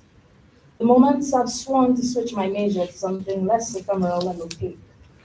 The moments, because of disuse of the writing muscle, I've genuinely forgotten that I love to write. And ironically, these moments were not few and far between. They were plenty. And there were plenty, and there were more. So now I take the time to add this missing detail to the various recounting of my journey with writing. I, Khadija Holiday, confess that I've divorced from writing many, many times. In fact, quite abashedly, I admit that the scandalous declaration, I hate writing, has fallen out of my mouth an irrational number of times. Still, where am I going with this? You see, the encouragement that I simply want to give to young writers lies in the main reason that I think that I always return to my first love, words. First, I'm not sure how many of us are writers in the room. Raise hands. Can you? Okay. I think we have more than those who willingly admit it. People are always so shy to admit to their writing. But I think a writer is simply a human being who lives their existence and decides to comment on it, and in that consistent commentary finds a home on the page. So it's likely that many more of us are writers than we think. But have any of you ever experienced a vicious, elongated writer's block, and then for some reason, maybe it's an innocuous school assignment, or maybe a mandatory emotional outpour, for some reason, whatever it is, you're once again inhabiting a space of active recollection of words, which initially does feel like labor. But then, with word after word, you begin to enter a flow so intense and invigorating that soon enough you're smiling silly to yourself in front of a filled screen or page. Has anyone experienced that? It's not a rhetorical. Okay, thank you. If not, maybe we're familiar with the story of the prodigal son, a son departing home, eventually returning to a father who's embracing and forgiving. The writer's canvas I've experienced is just like that father. To a writer, even when we've taken a hiatus or two, eventually returning to our practice feels like returning home. A writer's canvas is eternally forgiving. I'll say it again. A writer's canvas is eternally forgiving. And I repeat this seemingly opaque statement because I've met many writers who seem to indicate that their writership has expired because they haven't put pencil to paper in weeks or months or even years. What's the point? Their shoulders seem to shrug. But it's too late for me is what their downcast eyes indicate. It is not too late. And thus, I know it initially reeks of cliches, but one of my largest morsels of advice to young writers when I'm asked how to be a successful writer, as a young writer myself still, is not to stop writing. The reason I say it's initially cliched is because I think I personally extend more grace than a simple never stop. Instead, I say never stop permanently. There are writers who swear that the only way to be a good writer or to upkeep your talent is to make yourself write in a journal every single day. That hasn't worked for me. And if it does for you, great. But I'm someone who needs more grace than that because personally for me, not each day holds the same quantity of energy, of motivation, a desire for a pen to clutch and notepad to cradle. So I don't every day. Instead, I live each day and second, write what I live. Even when I take a break from writing, I always return. I always return home because words are eternally forgiven. Actually, I remember sitting in these chairs before, perhaps on one or more occasions, feeling like a fraud because the last good thing I wrote was for the competition the year prior, and in the moment I could barely remember the words that I was being awarded my certificate for. And perhaps that's none of you guys, but even if it is, know that you can return to your canvas, your writing canvas, that is without judgment. The page does not keep a record of wrongs. So look to your writing practice, your words as a whole. You can always leave with the comfort that you can always return. So rest when you need to, but always return. Thank you.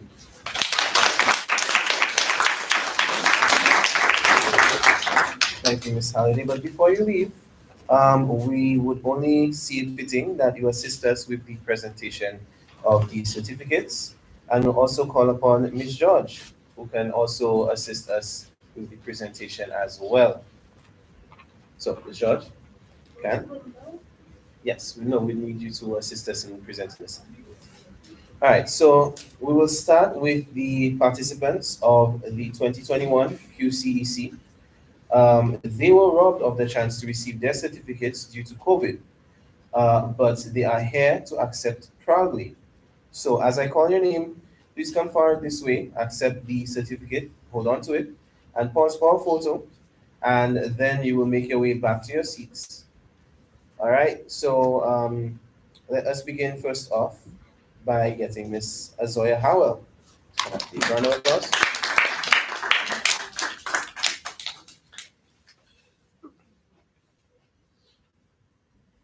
Is Miss Azoja here?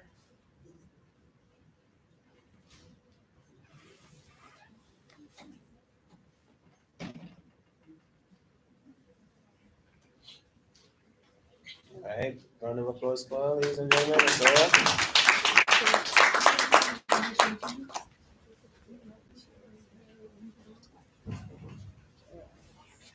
All right, so students take notes. What's going to happen is you'll be getting your certificate and award, and then be pausing for a picture. So, Mr. Azoja Howell.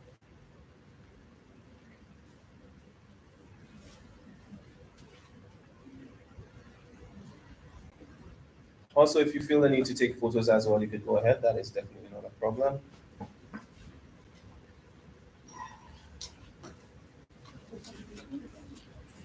All right. Thank you, Ms. Howell. And now, the second person up, Iyana Paul.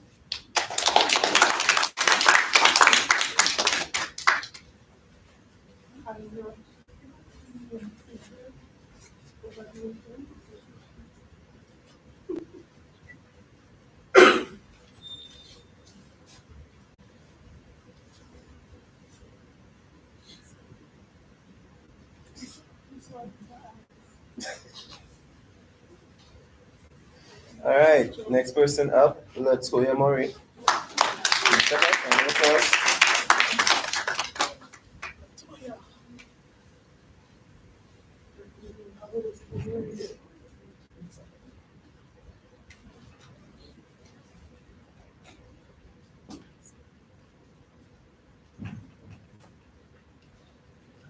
All right, awesome.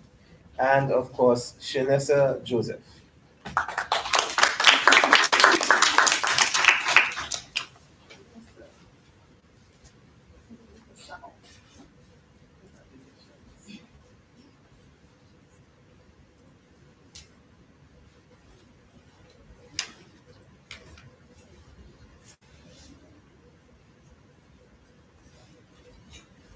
All right, so now we move on to the 2022 participants, and we will start off with Miss Samuella Bertrand.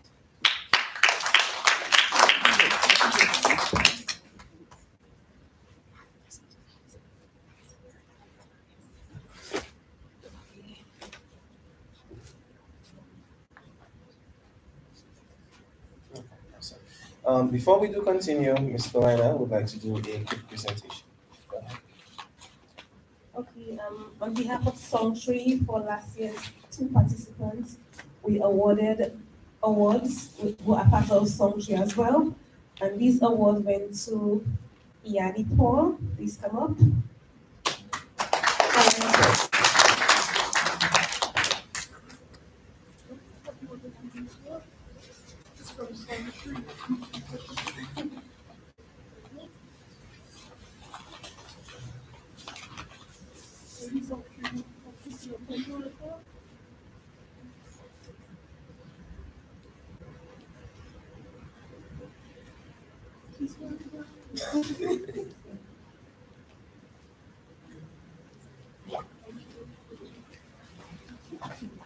And the other one goes to Miss Latoya.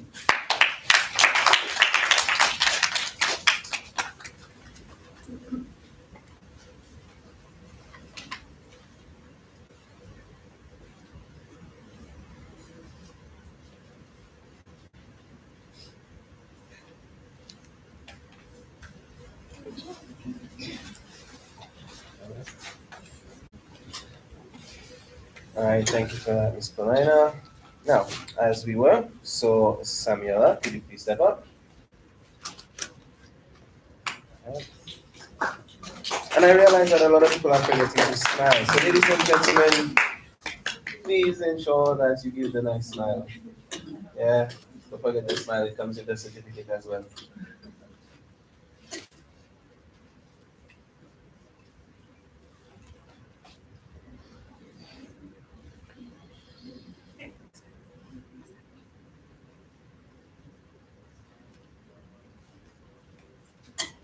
All right, wonderful. Next is Miss Merkisha Justin.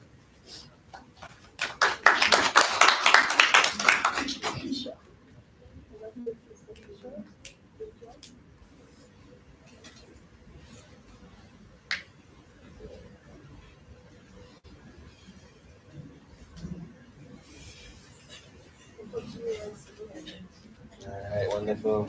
And now Makaeda Smith. Makaeda, sorry, Smith.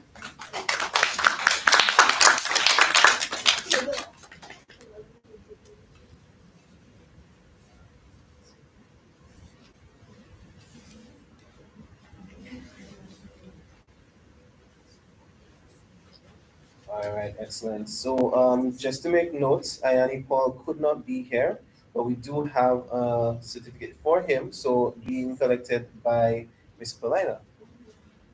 Can you please step up?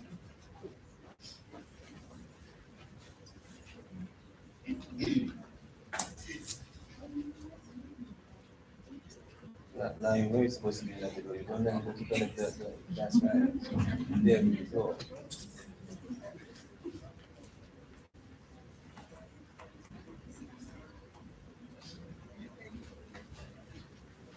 You didn't like you were free to take the picture. All right, so next we have Jody Frederick.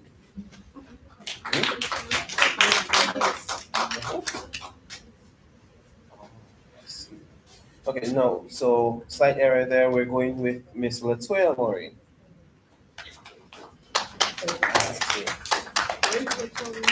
Okay.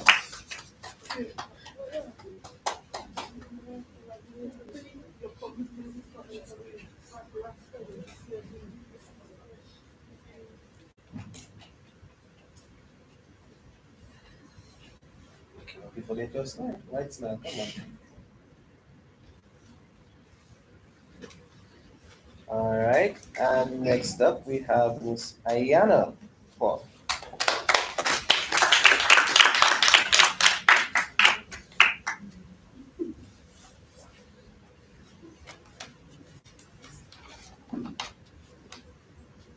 One thing she's shy. Yeah, smile, smile. Yes, smile while you have teeth.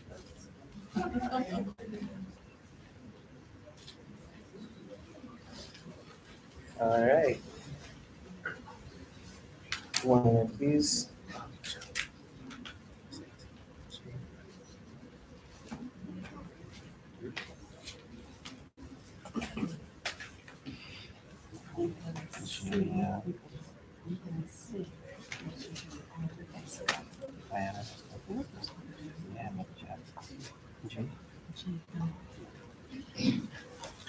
Right.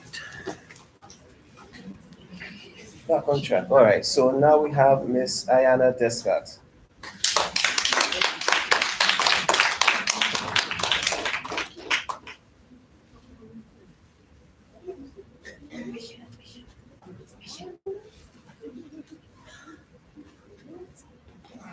All right. So just letting everybody know that Miss Iyana Descat has the Bronze Award,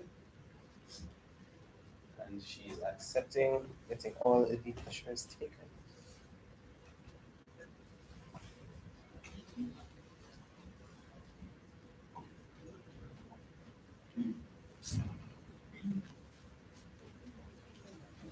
All right, wonderful.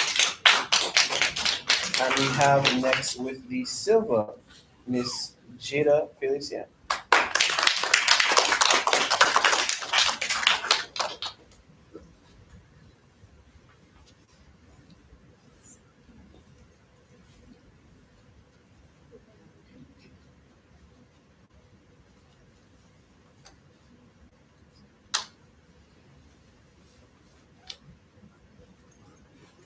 All right then.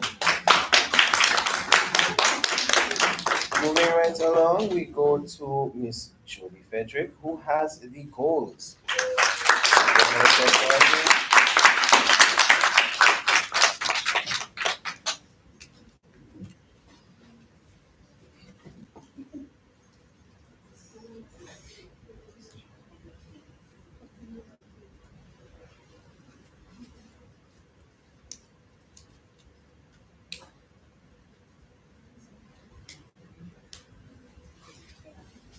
All right.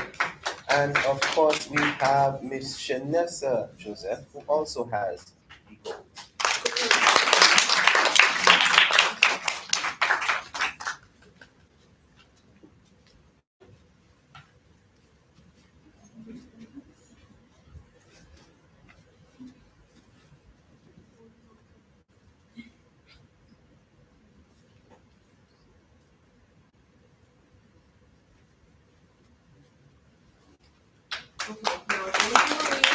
We want everybody to line up in the front for a group photo.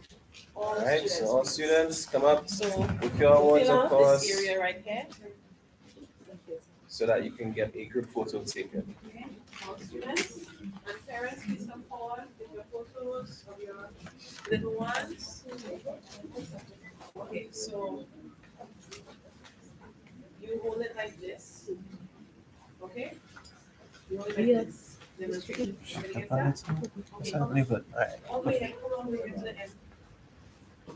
So hold it, lower down, bring it down, bring it down. Bring it down. All right, ladies and gentlemen, photo opportunity. Get your cameras, get your photos, as we have our students line up for this group photo opportunity. All the way down, all the way down. All the way down, all the way down. Also, students, reminding you to please put on your best smiles. You'll have teeth still, put it out, take your picture back. Parents, get your cameras out, do your thing. Smile, smile, smile, everybody smile.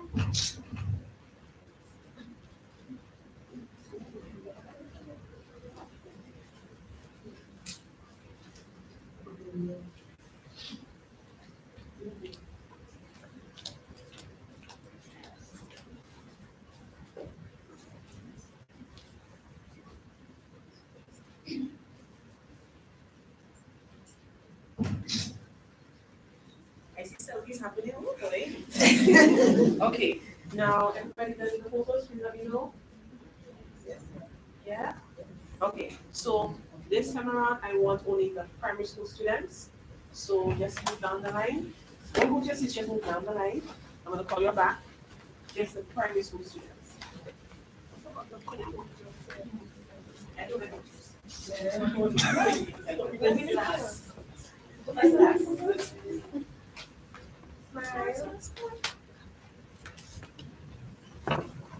We'd like to have a photo with you. Of course.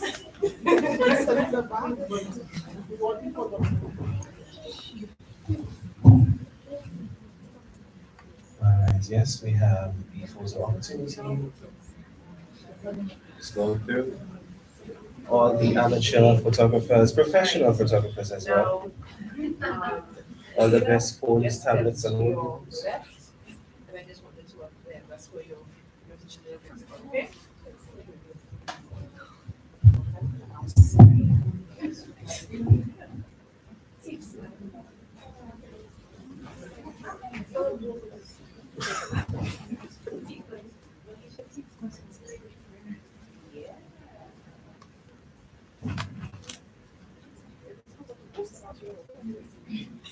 Now just you, or just come forward, don't lose your seat yet, just you.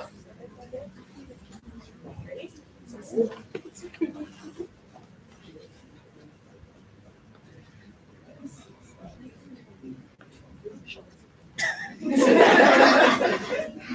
Okay, now, primary school students move this way. Don't lose your seat yet, just move down this way. Okay, now, I would like the conventos present in the please. Alright, now we have the conventos representing. Boost you. There we go. Now hold it underneath.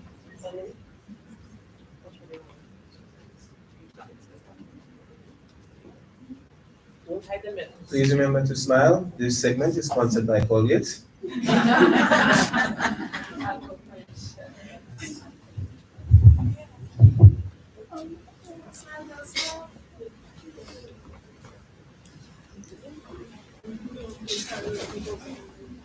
Okay, please.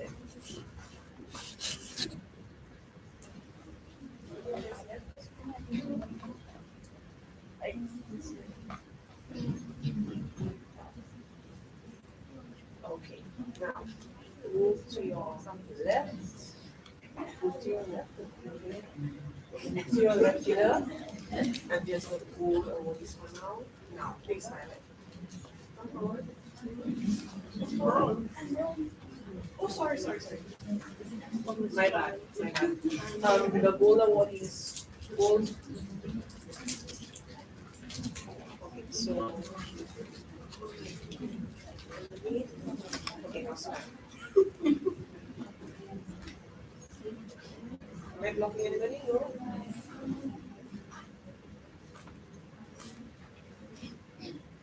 Awesome. All right. Now, I would like the 2021 persons, only those in the front, please. Those from 2021.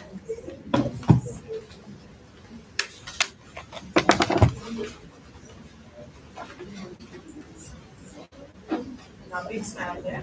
Big smile. Hold up the feet in the front. Lucia Shernessa. Everybody ready?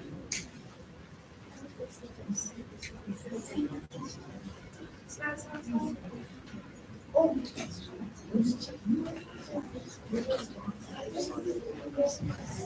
Okay, now, everybody listening? Everybody listening? Yes. Parents with your students. Everybody.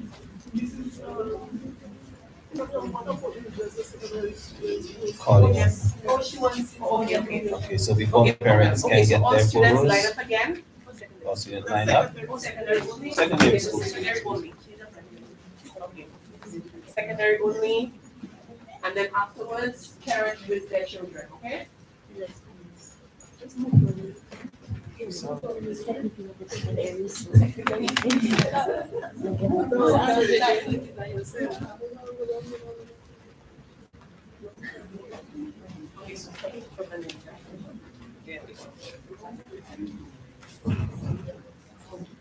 Come forward, Felicia. Come forward, Felicia. Okay. No, but come forward. No, she's not secondary. That's the heavenly conference. It doesn't matter. Say what you want. Because you have junior. That's true. That's what you mean. So many cameras. My camera is small. Yes. Oh my God.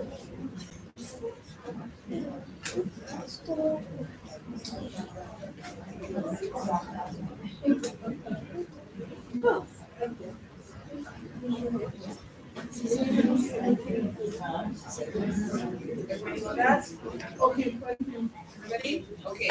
Parents, please join your students. Please join your children, parents.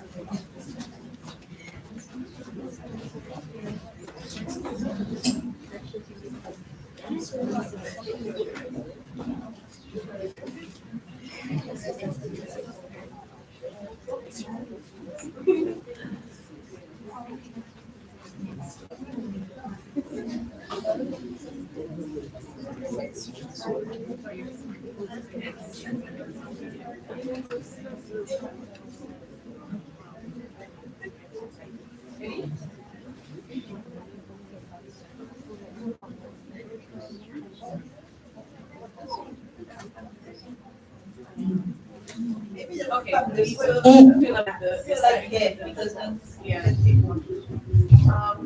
you move down the line this way, please? Don't forward trip, just run again a little bit more. So, ladies and gentlemen, we now present to you the proud parents of the students. Please remember that right now you are in a photo opportunity. All teeth should be out, all colleagues brand should be shown. Awkward fashion. Please listen to the pilot. All right, teeth out, big smiles. Everybody say cheese. That is right.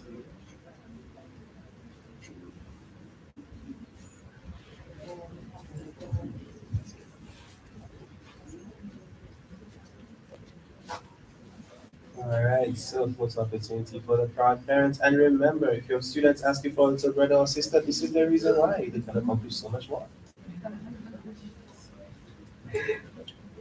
Okay. Thank you, everyone. Please note that we have refreshments on the outside. So if you can't stay, we understand. So you can grab your stuff to go, but refreshments on the outside. You can actually pass through this door right there. Okay, refreshments out that door. All right, so we just want to say congratulations to all of you students, of course. These prizes would not have been possible without our sponsors, of course, Calabash TV Studios, Trophy Center, the Embassy of the Republic of China, Taiwan, and St. Lucia, Subway, your startup advisor, the Nobel Laureate Festival Committee, and of course the all alumni. Also, each student will receive 1 month free membership at SLUDTERA, a cash prize, and a voucher from Subway. And on behalf of the Queen's Commonwealth SC Award Planning Committee at SLUDTERA, thank you for attending. And for those of you viewing online, thank you for watching. Don't forget to follow us on SLUDTERA on Facebook to know when the 2023 competition will launch. I have been your master of ceremonies, Grande, and everyone have a blessed and productive day.